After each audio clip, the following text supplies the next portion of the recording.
गिबियाव बयनिसिमबो खुलुमबाय। जोबोर गोजोननाय मोनदों जे जम दुलाराय बर' फरायसा आफादा दिनै 7 जुन 2025 मायथाइयाव ब्रैथि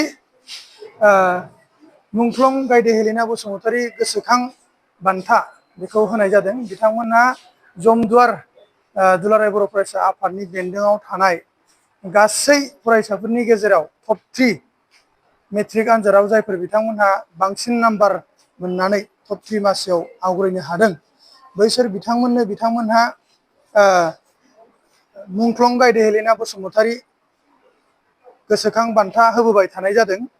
बेखौ मिथिनानै जोबोर गोजोननाय मोनदों आरो बे हाबाफारियाव बाहागो लानो मोननानै गोजोननाय मोनदों। लोगोसेनो बिथांमोनहा टप 3 बे मुंख्लं गायदे हेलेना गोसोखां बान्थाजों लोगोसे जायफोर बिथांमोना ओनसोलाव सेथि मासि आवग्रिनानै मेट्रिक आनजादखौ उथ्रिसार जानो हाबाय, बिथांमोनखौबो बिथांमोनहा मान बावदों आरो बरायदों। जोबोद गोजोननाय मोनदों बे हाबाफारियाव बाहागो लानो मोननानै। बेजों लोगोसे बेखौनो खावलायनो लुबैदों जे दिनैनि फरायसाफोरानो गाबोननि दैदेनगिरि, गाबोननि साफा मोजां फुंखा सुबुं जाहाथे जाहैयो, बेखौ नोजोर बोनानै दुलाराय बर' फरायसा आफादा गोबां सोलोंथाइनि बिथिङाव थुलुंगा होथाव खामानि मावबोबाय थादों।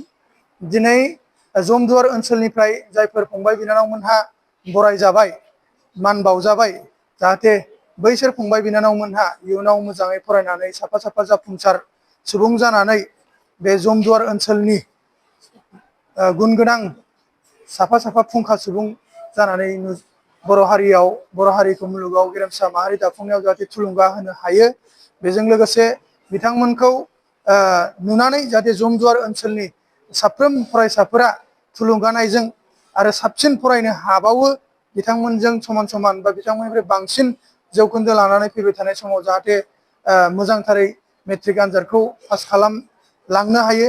दिनै बरायजानाय बिथांमोन बायदि आरो इयुनाव जमदुवार ओनसोलाव बेबायदिनो गुन गोनां सोलोंथाइखौ मोननानै ओनसोलाव जाहाथे मोनसे मोजां थासारि फैगोन, बर' हारिनि गेजेराव मोनसे मोजां थासारि फैगोन, बर' हारिखौ मुलुगाव मोनसे गेरेमसा माहारि दाफुंनाया जाफुंसारहोनो हागोन होननानै आं मिजिंथियो।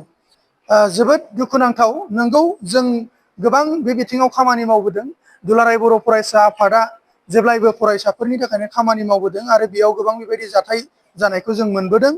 दा दुखु गोनां बाथ्रा, जोङो लाइमोन समाव मोजां गाज्रि सानस्लाबनो हाया, बिनि थाखाय बांसिन गाज्रि खामानिखौनो मावनो नागिरफ्लाङो। दा बेयाव बुजिस'यैयाव मावो।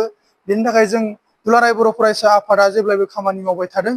लाइमोनफ्रा, आं खावलायगोन साफ्रोम जोंनि बर' लाइमोनफोरा बैफोरबायदि समाज बेरेखा हाबा मावनाय, कलेज फरायबाय थानाय समाव, गावनि फिउचार दानांगौ समाव निसा बाहायनाय, गाज्रि खामानि मावनाय, समाज बेरेखा हाबा मावनायनिफ्राय जाहाथे गोजानाव थायो आरो फरायनायाव, सोलोंथाइ लानायाव गावखौ बावसोमनानै जाहाथे इयुन जिउआव गावखौनो गाव साफा जाफुंसार सुबुं, फुंखा सुबुं हिसाबै दाफुंनानै लानो हायो।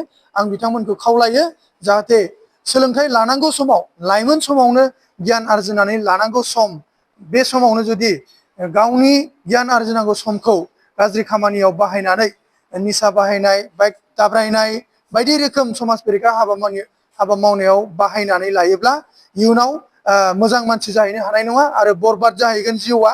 बेनिखायनो बैफोरबायदि हाबाखौ जायफोर बिथांमोना मावबाय दं, साफ्रोमबो नागारनानै दिनैनिफ्रायनो, दानिफ्रायनो गावखौ सासे राफोद आखा फाखा सुबुं दानो थाखाय, गुन गोनां सुबुं दानो थाखाय जों बयबो लाइमोनफोरा फरायनायाव बावसोमनांगोन, फरायनायाव गोसो होनांगोन।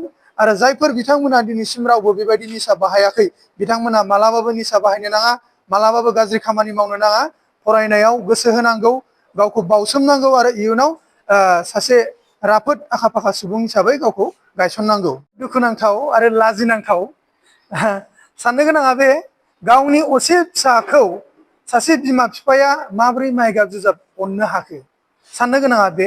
आरो नाम्बार 2, आं बे बाथ्राखौ बुंगोन, बियो जोंनि बिजोंनि थाखाय जों खामानि मावनायाव मोगा मोगि जाबोनाय, बिनि गोबां बिदिन्थि दङ। नोंगौ, दिनैनि दिनाव माखासे बिमा बिफाया बे रोखोम गावनि फिसाखौ, जायखौ इंलिस मिडियामाव फरायबाय, बांसिन दोनलांलाय दोनबोलाय जोथोन लाबाय, जानाय लोंनाय गासिबो, गाननाय जोमनाय, नाथाय बर' बिजोङाव जाय फिसाया फरायबाय बेखौ गारसोनानै दोननाय बायदि जोथोन लायै थासारिखौ जोंबो मोनबोदों। नाथाय जों बिनि फिथाइखौ लासै लासै मोनगासिनो दङ। दिनै साबेसे इंराजि मिडियामाव फरायनानै बे जमदुवार ओनसोलाव साक्सेसफुल मानसि जानो हादों आंहा खोब साननाय फैदों आरोखि। नाथाय आं आथिखालाव मोननो हादों नोंथांमोननि ओनसोलनिफ्राय बर' मिडियामाव फरायनानै APSC क्रेक खालामनाय दङ जोंहा सरन नार्जारिनि बाथ्रा, नोंथांमोननि जमदुवार कलेजनि बाथ्रा, सिबिराम ब्रह्म बिथां सारनि बाथ्रा, डक्टर सिबिराम सारनि बाथ्रा आं नोंथांमोननि ओनसोलखौनो एग्जाम्पल लानानै बुंदों। बिथांमोना बर' बिजोंजों फरायनाय साफा साफा बिथांमोना साक्सेस जानानै दिनै ओनसोलाव साफा साफा फुंखा सुबुं मुंदांखा सुबुं जानानै गसंथानो हादों। आं मोनसे खोथाखौ बुंबावनो लुबैदों, बै समाव जोंनि बर' बिजोङाव जोंनि बिमा बिफाफ्रा मोजां लेखा नांगौ बायदि मोना, लेखा गैया होननानै जोङो सोआमोन। नाथाय दिनैनि दिनाव बेफोर जेंनाया जोब्बाय, जोंनि गेजेराव जथेस्थ' लेखानि अनजिमाया दंसै। आरो बेखौ आं मोनसे बुंनो लुबैदों जे आथिखालाव जोंनि बर' मिडियाम फरायनानै बर' बिजों फरायनानै सरकारि फरायसालियाव भेन्सार फरायसालियाव फरायनानै आथिखालाव गोबां मानसिया जाफुंनायनि बिदिन्थि दङ। आं बर' मिडियाम फरायनाय, आं भेन्सार स्कुलाव फरायनाय, आंबो डक्टरेट खालामनो हादों, PhD खौ आंबो कमप्लिट खालामबाय।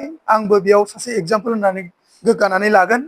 आं बेखौ मोनसे सांग्रां खालामनो लुबैदों जे साफ्रोम इंराजि बिजोङाव फरायनाय बिमा बिफाया मिथिनांगोन, जोङो बर' बिजोङाव फरायनाय जोंनि फरायसाफ्रा सिगाङाव बोसोरसे बोसोरनै बोसोरथामनि सिगाङाव गुन गोनाङा खममोन।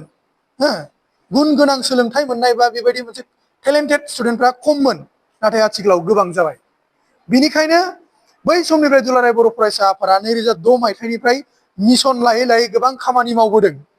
दा बेबायदि खामानि मावनायनि गेजेरजों दिनैनि गेजेराव बर' बिजों फरायनानै जोङो गुन गोनां सोलोंथाइ लानाय माखासे फरायसाफोरखौ मोननो हाबाय।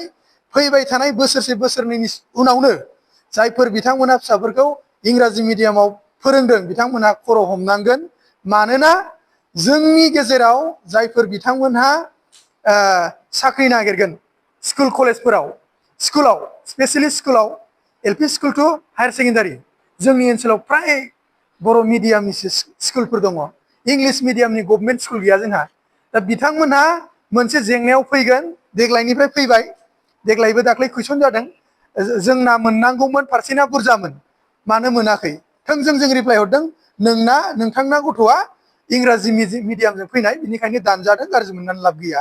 मानोना दिनैनि दिनाव बर' बिजोंजों फरायनाय गोबां टेलेन्टेड मानसि दंसै, बर' गावबागाव बिजोंखौ प्रेफारेन्स होनानै दिनै साख्रियाव मास्टार साख्रिखौ थिसननाया जाबाय थादों। आरो बोसोरनै बोसोरथामनि उनाव आं बुंगोन खुला खुलियै मोनथायाबो जानो हागौ। इंराजि मिडियामजों फरायनायफोरा साबजेक्ट टिचार हिसाबै बर' मिडियाम स्कुल एसामिस मिडियाम स्कुलाव मालाबाबो फोरोंगिरिनि साख्रि मोनथायाबो जानो हासिगौ। मानोना गोबां जोंनि बिमा रावजों फरायनाय फरायसाफ्रा गुन गोनां सोलोंथाइ लानानै टेलेन्टेड जों फरायसाफोरखौ मोननो हाबाय। बेखिनि आरो गिबियावनो बेयाव नुजानो हानाय साफ्रोमबो रायजो राजा नोंथांमोनखौ आं आंनि गोसो गोरबोनिफ्राय हामलायनायखौ जासिहरबाय। आरो जमदुवार दख'रा बर' फरायसा आफाद जि जोंखौ बरायबाय, बेखौबो आंनि गोसो गोरबोनिफ्राय साबायखर जासिहरबाय। आंनि मुङा मिस फामि नार्जारि आरो आङो फाख्रिगुरिनिफ्राय आङो मार्टिगाव UN एकाडेमि स्कुलाव फरायनायमोन आरो आङो 10th बर्ड्सआवहाय 72% मार्क्सखौहाय स्कर खालामनो हादों। गोसोआव गोजोननाय मोन्दों, प्राउड फिल मोन्दों। एसेनो आङो फैबाय थानाय समाव IAS अफिसार जानो सानदों।